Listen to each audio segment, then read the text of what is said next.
সেনাবাহিনীর ব্যাপক অ্যাকশনের কথা। প্রথমে একটা ছবি আপনাদেরকে দেখিয়ে নিই, ৪৬ ব্রিগেডের এই ছবিটা দেখে নিন। যদিও ছবিটাকে ঝাপসা করে দিয়েছেন তারা গণমাধ্যমে, সেই ঝাপসাতে অন্তত লোক গোনা যাচ্ছে ২১ থেকে ২২ জনের একটা সন্ত্রাসী গ্রুপকে ধরেছে ৪৬ ব্রিগেড, এবং সেটাকে গণমাধ্যমে জানানোও হয়েছে ইতিমধ্যে। রায়েরবাজারে আমরা ব্যাপক অ্যাকশন দেখেছি, সেই অ্যাকশনের খণ্ডচিত্র আপনারা বিভিন্ন গণমাধ্যমে এসে গেছে, তার কিছু খণ্ডচিত্র আপনারা দেখে নিতে পারেন এই কথা চলতে চলতে। তাহলে আপনারা বুঝতে পারবেন যে সেনাবাহিনী কত এগ্রেসিভলি অভিযানটা শুরু করেছে। এই যে ভিডিও চিত্র, এই ভিডিও চিত্রে বোঝা যায় যে সেনাবাহিনী খুবই এগ্রেসিভ মাইন্ডে সন্ত্রাসীদের বিপক্ষে মাঠে নেমেছে। সকালে মিটিং হলো, অফিসার্স অ্যাড্রেস হলো, সেখানে নানা রকমের কথা হয়েছে, অনেক পয়েন্ট নিয়ে গণমাধ্যমে, সামাজিক যোগাযোগ মাধ্যমে নানা কথা চর্চিত হচ্ছে, নানা আলোচনা হচ্ছে। নানা আলোচনা যখন হচ্ছে, সেনাবাহিনীকে নিয়ে নানা রকমের গুজব প্রোপাগান্ডা রয়েছে। বাংলাদেশ আর্মি থেকে এরকম একটা গুজব প্রোপাগান্ডার একটা লিস্ট দিয়ে সামাজিক যোগাযোগ মাধ্যমে পোস্টও করা হয়েছে যে ইউটিউবে যারা বিভিন্ন কন্টেন্ট তৈরি করেন দেশে বিদেশে সেনাবাহিনীর নামে যে ধরনের গুজব, এমনকি ইন্ডিয়া থেকেও যে ধরনের গুজব তৈরি করা হচ্ছে, সেগুলো ব্যাপারেও সেনাবাহিনী যেমন সোচ্চার, তেমনি অফিসার্স অ্যাড্রেসের পরেই আজকে রাতেই এই ধরনের অভিযান একটা বার্তা দেয়।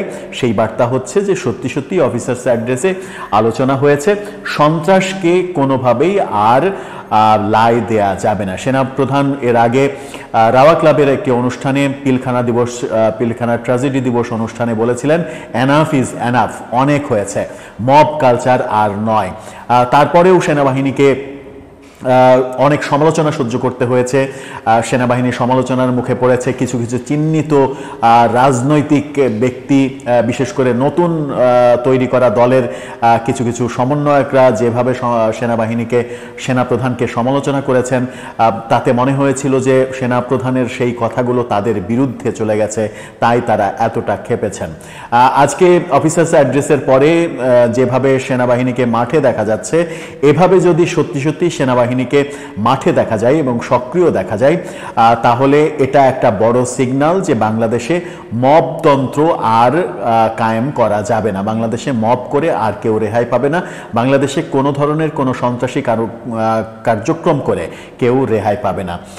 শুধুমাত্র রায়েরবাজার অঞ্চল থেকেই যদি এতগুলো আসামি ধরা হয়, তাহলে ঢাকার অন্যান্য রায়েরবাজারকে সন্ত্রাসের একটা আখড়া বলা হয়, মোহাম্মদপুর এলাকাকে সন্ত্রাসের একটা আখড়া বলা হয়।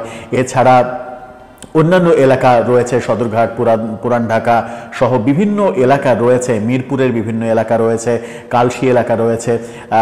সন্ত্রাসীদের যেখানে যেখানে সন্ত্রাসীদের বড় বড় আঁকড়া, সেই আঁকড়াতে সেনাবাহিনী যদি সত্যিকারের ফলপ্রসূ অভিযান চালাতে পারে, তাহলে যে অবস্থা বাংলাদেশে ঢাকা শহরে যে অবস্থা তৈরি হয়েছে, মানুষজন নিরাপত্তাহীনতায় ভুগছে। বিশেষ করে এই সরকারের আমলে সব থেকে বড় অভিযোগ যেটা মানুষের, সেটা হচ্ছে মানুষের জীবনের নিরাপত্তা নেই।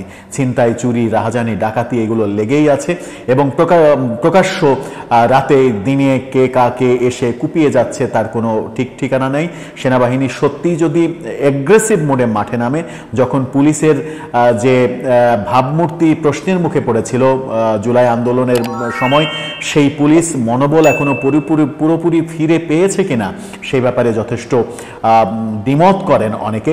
পুলিশেরও তার যে কনফিডেন্স, সেই কনফিডেন্স ফিরে আনতে হবে, তাদেরকেও উদ্যোগী হতে হবে। পাশে সেনাবাহিনী যদি এভাবে অবস্থান নেয়, তাহলে আমার মনে হয় যে মব কালচার থেকে এবং সন্ত্রাসী কালচার থেকে আমরা রেহাই পাবো। কিন্তু একটা ব্যাপার সেটা হচ্ছে যে সেনাবাহিনী যখন এগ্রেসিভলি একই দিনে সকালবেলায় দুপুর পর্যন্ত মিটিং করে, প্রায় 2 ঘন্টা 2.5 ঘন্টার মিটিং হয়েছে এরকম ইনফরমেশন পাওয়া যাচ্ছে, সেই মিটিং সারার পরে রাতেই এই ধরনের অভিযান অন্য কোনো বার্তা দেয় কিনা সেটা অবশ্য সময়ই বলে দেবে।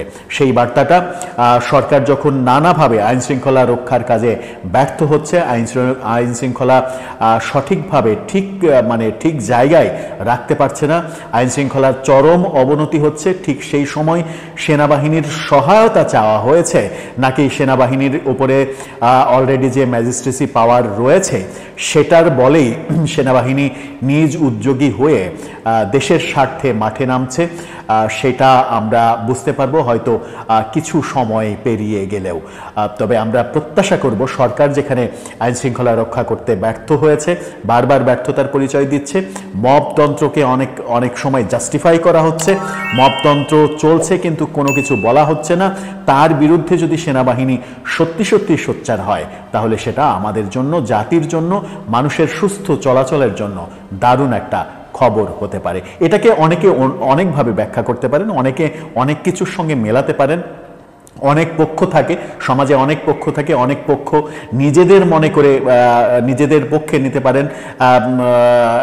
এই ব্যাপারগুলো তো রয়েছেই। এখন যদি এই কার্যক্রমকে আওয়ামী লীগের যারা অনুসারী তারা মনে করেন যে হ্যাঁ সেনাবাহিনী মাঠে নেমেছেন তার মানে সরকারের বিপক্ষে চলে গেছে সেনাবাহিনী, তার মানে আওয়ামী লীগের পক্ষে সেনাবাহিনী অবস্থান করছে, এই ধরনের রাজনৈতিক অহেতুক আলাপ আলোচনার বাইরে মোদ্দা আলোচনায় আসা উচিত আমাদের।